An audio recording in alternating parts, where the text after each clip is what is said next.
सभी को मेरा प्रणाम। जैसे कि आज नवरात्रि का चौथा दिन है, नवरात्रि के चौथे दिन में खुशमदा माता के लिए पूजा जाता है उनको। खुशमदा माता का नाम 3 शब्द से मिलकर बनता है। इसका नाम होता है कु, कुष्मा और अंडा। खुशमंडा माता को पूजा होता है। कु का मतलब होता है लिटिल, खुश मतलब होता है एनर्जी और अंडा का मतलब होता है मीनिंग कॉस्मिक है। ये कहा जाता है खुशमंदा माता जब ब्रह्मा जी ने क्रिएशन करी थी पूरी यूनिवर्स की, तो उनके जब वो हुई थी या जब उनके लिए उन्होंने आदि शक्ति ने उनका रूप लिया था, तब ब्रह्मा जी ने यूनिवर्स की क्रिएशन करनी शुरू करी थी और इसीलिए उनका नाम एक कॉस्मिक एग से उनको बोला जाता है। इसी तरीके से जब इसमें हम आगे बात करते हैं, खुशमंदा माता का जो कॉन्सोर्ट लॉर्ड शिवा होते हैं वो शेर के ऊपर सवार होते हैं। उनके 10 हाथ होते हैं और उनका जो प्लैनेट को रिप्रेजेंट करती है वो सूर्य प्लैनेट को रिप्रेजेंट करती है।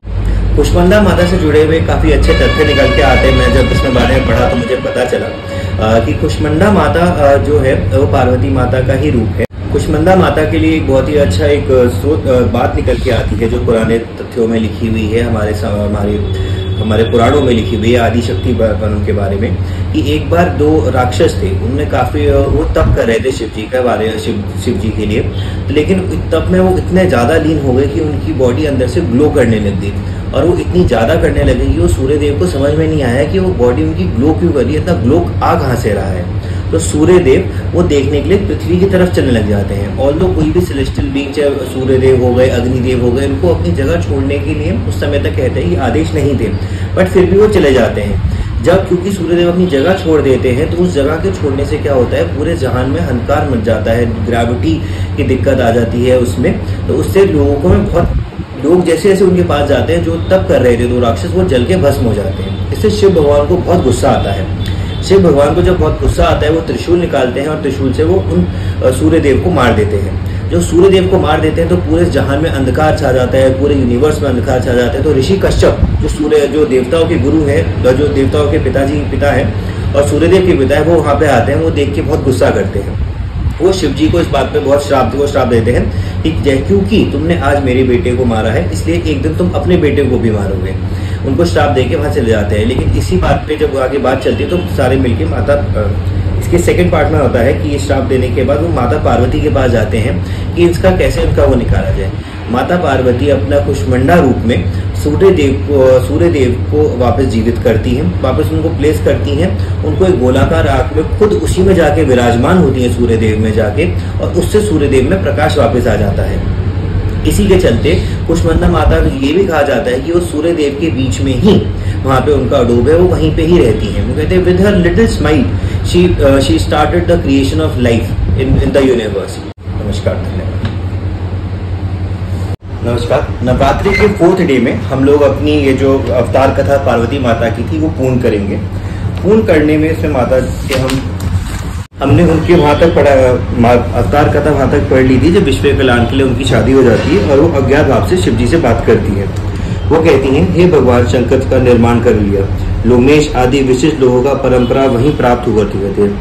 अभी उसका व्यापक प्रचार ना हो पाया था, अब भी उसके सुलभ करना शेष था, क्योंकि अवतार का अंत रहस्य 2 जन्मों के अवतार और प्रचंडन इसी ग्रंथ से स्पष्ट होता है। पार्वती जी की अवतार कथा का मुख्य प्रयोजन अभी पूरा नहीं हुआ था। सती के जन्म में आत्मदान करने का इन्होंने भगवान शंकर से श्री रामचरितमानस का निर्माण कर लिया था।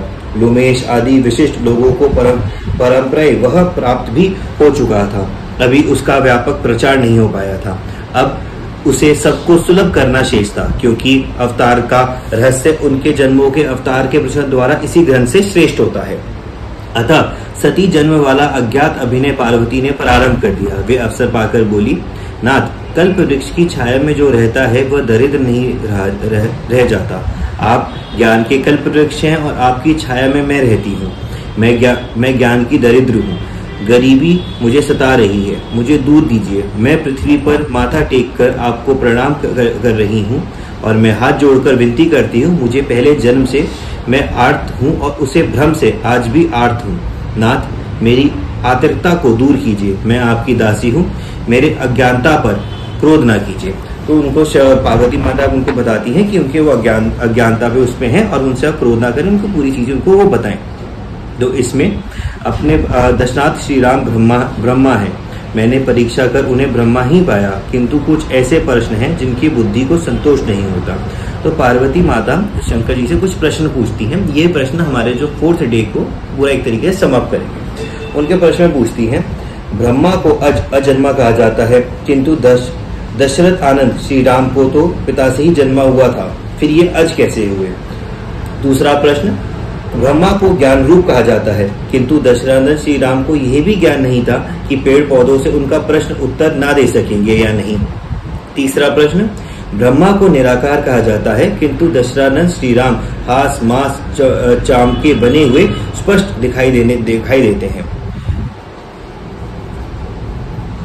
चौथा प्रश्न, ब्रह्मा अमर होता है, किंतु दशरथ श्री राम तो पृथ्वी पर थे, किंतु आज तो नहीं है। पांचवा प्रश्न, ब्रह्मा व्यापक माना जाता है, किंतु वे प्राय एक जगह ही रहते हैं। आंखों से ओझल हो फिर भी नहीं दिखलाई पड़े, तो उन्हें व्यापक कैसे कहा जाए। यदि व्यापक होते तो दशरथ को उनसे युगों में मरना नहीं चाहिए था। ये उनके 5 प्रश्न उनसे पूछती हैं। तो ये पांचों प्रश्न का जो उत्तर है वो जो है रामचरितमानस में दिया जाता है, जो शिव जी ने दिया है। ये पांचों प्रश्न माता पार्वती ने उनसे पूछे थे। भगवती अज्ञात ने ऐसा सच्ची अभिनय किया कि लाख हाथ जोड़ने पर भी भगवान शंकर इनकी अज्ञातता पर तरस आ गए। उन्होंने मीठी फटकार सुना ही दी, जदपि मोह बस कही वो भवानी, तुम जो कहा राम को आना, जे ही ऋति गाव दरही मुनि ज्ञाना।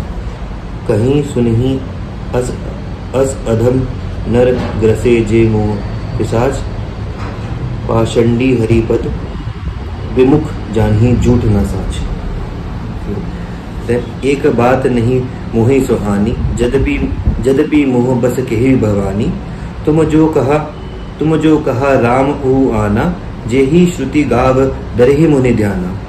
कहाँ ही सुनिहि अस अधम नर ग्रसे जे मोहे पिशाच, पाषंडी हरिपद विमुख जने झूठ न जाना। इसी प्रश्नों का उत्तर श्रीरामचरितमानस में बड़ी तपस्या से भगवती ने प्राप्त किया।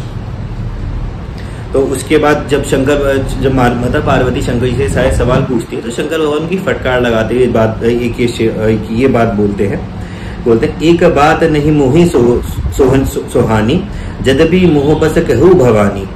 तुम जो कहा राम कोई आना, जेहि श्रुति गाव दरहि मुनि ध्याना। कही सुनहि असत अधम नर ग्रसे, जे मोहे पिशाच, पाषंडी हरिपद विमुख जने ही झूठ न साचा।